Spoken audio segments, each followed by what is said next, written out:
j'espère que vous allez bien. Bienvenue dans cette nouvelle vidéo dans laquelle on va parler du service militaire sud-coréen.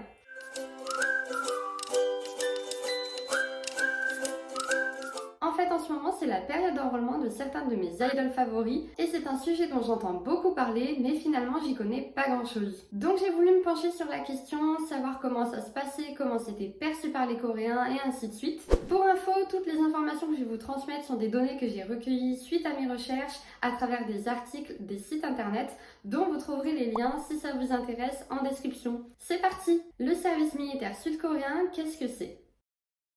Le service militaire, c'est un héritage de la guerre de Corée qui opposait la Corée du Nord à la Corée du Sud de 1950 à 1953. Officiellement, les deux pays sont toujours en guerre puisque seul un armistice a été signé en juillet 1953, mais aucun traité de paix n'indique clairement que la guerre est finie. Le service militaire permet donc de garder un nombre de soldats actifs permanent afin d'être prêt en cas d'attaque ennemie. Effectuer son service militaire est très ancré dans la culture coréenne. C'est d'ailleurs un devoir constitutionnel au même titre que l'éducation, le travail et les impôts. En effet, l'article 39.1 de la Constitution de la 5e République stipule que tout citoyen doit participer à la défense nationale dans les conditions prévues par la loi. Ainsi, le service militaire est obligatoire pour tous les hommes de nationalité sud-coréenne entre 18 et 28 ans et la durée est d'en moyenne 1 an et demi en fonction du poste occupé. Sachez que les femmes peuvent également s'enrôler si elles le souhaitent, mais ce n'est pas obligatoire. Comment se passe l'enrôlement ? La gestion des conscrits est réalisée par l'administration des effectifs militaires, la Military Manpower Administration, depuis sa création en 1948, qui relève du ministère de la Défense nationale. L'enrôlement s'effectue en plusieurs étapes. Étape 1, le premier service citoyen. Tous les ans, l'administration des effectifs militaires recense les garçons de 18 ans afin de les inscrire d'office sur les listes du premier service citoyen, ce qui signifie que même s'ils ne sont pas obligés de servir de suite, ils sont responsables du devoir. Étape 2, l'examen médical.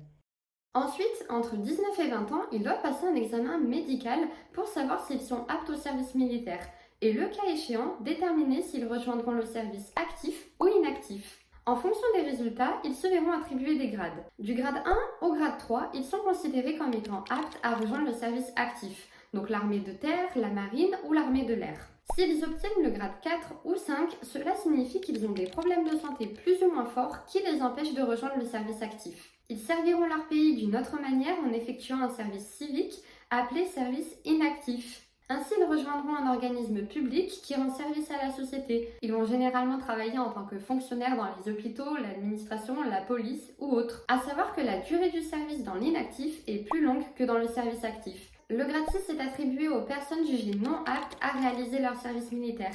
Il s'agit souvent des personnes handicapées physiques ou mentales qui sont donc exemptées de service militaire. Suite à cet examen, les jeunes recevront une lettre de convocation au service militaire à laquelle ils devront répondre ou repousser la date de leur enrôlement pour des raisons justifiées, notamment s'ils font des études par exemple. Il est intéressant de noter qu'à partir de 25 ans, pour les jeunes qui ne se sont toujours pas enrôlés et qui souhaitent voyager à l'étranger, ils doivent absolument avoir une autorisation de voyage de la part de l'administration des effectifs militaires pour pouvoir quitter le pays. Évidemment, le nombre et la durée du voyage sont également encadrés. Comment se déroule le service militaire ? Généralement, les Coréens le font 1 an après le lycée, c'est-à-dire au terme de leur première année d'études dans l'enseignement supérieur. Tout simplement car à leur retour, ils savent qu'ils seront directement inscrits en 2e année d'études. Le service militaire actif se divise en 3 branches, l'armée de terre, l'armée de l'air et la marine. En fonction du secteur, la durée du service militaire est plus ou moins longue.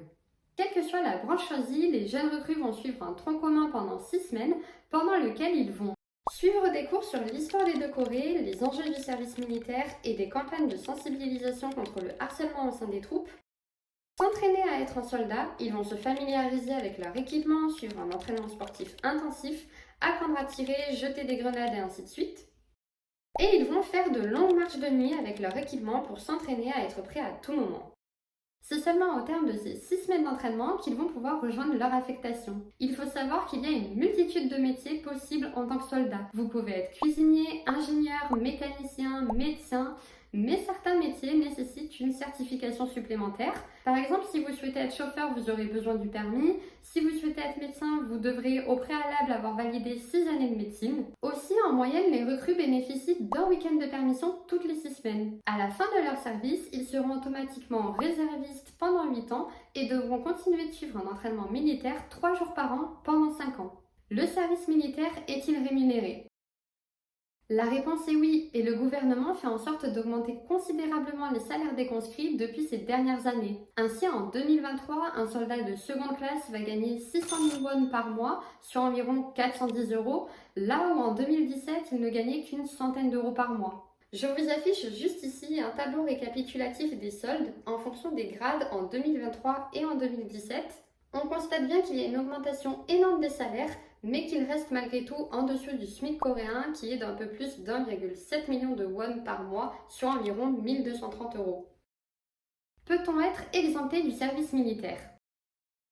Là aussi la réponse est oui, mais encore une fois ça reste des cas excessivement rares. Le premier cas de figure, comme je vous l'ai dit un petit peu plus tôt, si vous êtes considéré comme non apte au service militaire pendant l'examen médical, vous serez exempté. Deuxième cas de figure, si on considère que vous avez suffisamment contribué au soft power du pays, c'est-à-dire en améliorant l'image du pays et son prestige international, ça concerne généralement des artistes ou des sportifs, alors ils pourront être exemptés. Mais là encore, c'est pas si facile. Ils doivent être récompensés à des événements qui font partie des listes officielles des fédérations internationales d'art et de sport, qui elles-mêmes doivent être reconnues par l'administration des effectifs militaires. C'est d'ailleurs pour ça que BTS avait autant fait parler, car malgré le fait qu'ils aient gagné 6 ans de suite le Golden Disc Awards, la cérémonie n'était pas reconnue par l'administration. Le seul cas que j'ai trouvé ayant bénéficié d'une réduction du service militaire est celui du footballeur Son Heung-min qui a remporté les Jeux asiatiques de 2018 et dont le service militaire n'a duré que 3 semaines. A noter que depuis 2020, la loi dite BTS décidée par le Parlement sud-coréen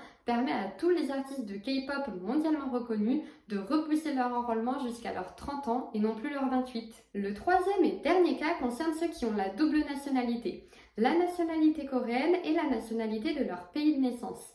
À 18 ans, ils ont le choix de garder leur double nationalité en effectuant leur service militaire ou de renoncer à la nationalité sud-coréenne en ne s'y présentant pas. Bien que renoncer à sa nationalité coréenne est très mal vu. C'était d'ailleurs le cas du chanteur Yoo Seung-jun qui était très populaire dans les années 90 et qui en 2002, juste avant de s'enrôler, a choisi de renoncer à sa nationalité coréenne pour sa nationalité américaine, ce qui lui a valu d'être considéré comme un traître et banni du pays car il avait à de nombreuses reprises juré de s'enrôler sur plusieurs plateformes en ligne. Que se passe-t-il pour ceux qui refusent de répondre à l'appel?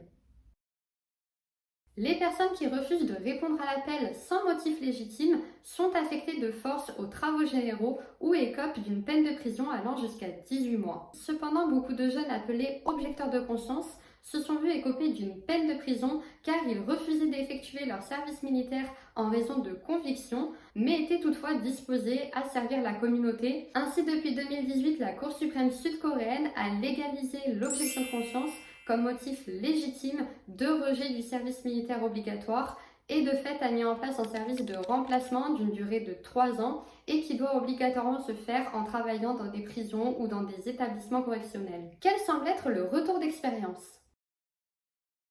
D'après tous les articles que j'ai pu lire, j'ai l'impression que le retour d'expérience est assez mitigé entre la dureté de l'entraînement physique et psychologique et le soulagement d'accomplir son devoir, de servir son pays et de se dire que c'est fait. Premièrement, les jeunes découvrent la discipline militaire qui est un milieu très dur et très strict dans lequel il faut suivre les ordres à la lettre, où il faut devenir un homme, un vrai, notamment en suivant des entraînements physiques éprouvants et où certains supérieurs n'hésitent pas à se montrer intimidants. Ensuite, l'isolement peut être difficile à vivre. Les jeunes recrues sont coupés du monde pendant leurs 6 premières semaines d'entraînement, ils n'ont pas d'accès à Internet, ils ne peuvent pas être en contact avec leurs proches. Ce n'est qu'au bout de quelques temps qu'ils peuvent enfin recevoir des visites et avoir des permissions. Aussi, même si les cas de harcèlement moral ou physique se font de plus en plus rares, qu'il existe de plus en plus de moyens de dénonciation et que des sanctions sont appliquées, il n'en reste pas moins que de nombreux incidents seraient étouffés et que chaque année, plusieurs jeunes se donneraient la mort après avoir subi des violences physiques, verbales ou des humiliations. Après, pour être un petit peu plus positif, j'ai également lu que de belles amitiés s'étaient créées,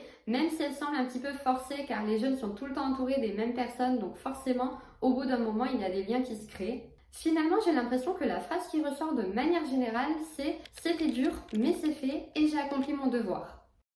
Personnellement, après avoir mené toutes ces recherches, je pense que le service militaire est quelque chose qui est tellement ancré dans la culture coréenne que les jeunes s'y préparent mentalement depuis leur plus jeune âge. Pour autant, c'est pas parce qu'ils ont le temps de s'y préparer qu'ils ne redoutent pas le moment où ça va arriver. D'ailleurs, j'ai vu que certaines personnes étaient prêtes à tout pour éviter l'enrôlement et aller jusqu'à s'auto-saboter pour l'examen médical. Ça va de prendre du poids jusqu'à se briser un os ou même subir des opérations non nécessaires. J'ai aussi lu que les exemptés seraient surnommés les fils de Dieu. Donc tous ces comportements que je qualifierais d'extrêmes me font penser que certains jeunes sont très anxieux, voire terrifiés à l'idée d'effectuer leur service militaire. D'autant plus quand on voit à quel point refuser de faire son service militaire est mal vu, c'est vraiment vu comme une offense à la nation. Et même pour leur carrière professionnelle, c'est super courant que les entreprises demandent le certificat de validation du service militaire. Donc dans tous les cas, même anxieux, ils n'ont pas le choix que d'y aller et de prendre sur eux. Pour conclure, on retiendra que le service militaire sud-coréen est un devoir, mais qu'il est loin d'être une partie de plaisir, même quand il se passe bien, que c'est une pratique qui est ancrée dans le pays et que y faire défaut aurait de lourdes conséquences qui se traduisent par des peines judiciaires, mais également par un rejet de l'opinion publique. Personnellement, j'ai vraiment adoré faire ce travail de recherche, je l'ai trouvé hyper intéressant. J'ai vraiment essayé de trouver des réponses à toutes les questions que j'ai pu me poser à travers mes recherches pour vous les partager. Et surtout, j'ai vraiment essayé de ne pas m'éparpiller, car je me suis très vite rendu compte que le service militaire était au centre de nombreux débats, entre les esprits conservateurs qui souhaitent le laisser tel quel, les esprits plus novateurs qui estiment qu'il n'est plus adapté à l'époque actuelle, le problème du faible taux de natalité qui fait que chaque année de moins en moins de jeunes sont appelés, et cette question qui revient sans cesse concernant l'enrôlement des idoles à l'heure où la K-pop est en pleine expansion et apporte tant au pays sur la place internationale. Bref, tellement de sujets plus intéressants les uns que les autres. Voilà, on arrive à la fin de cette vidéo, j'espère qu'elle vous a plu. N'hésitez pas à me dire en commentaire si vous connaissez des personnes qui ont effectué leur service militaire sud-coréen. J'adorerais avoir leur retour d'expérience. N'hésitez pas à me partager vos avis si vous êtes favorable ou défavorable au service militaire. Aussi, pour ceux que ça intéresse, je vous rappelle que je vous mets en description tous les liens que j'ai utilisés pour faire cette vidéo. N'hésitez pas à vous abonner à ma chaîne YouTube, mon compte Insta, mon compte TikTok, liker, commenter, partager cette vidéo, ça fait toujours super plaisir. Sur ce, je vous fais des bisous et je vous dis see you!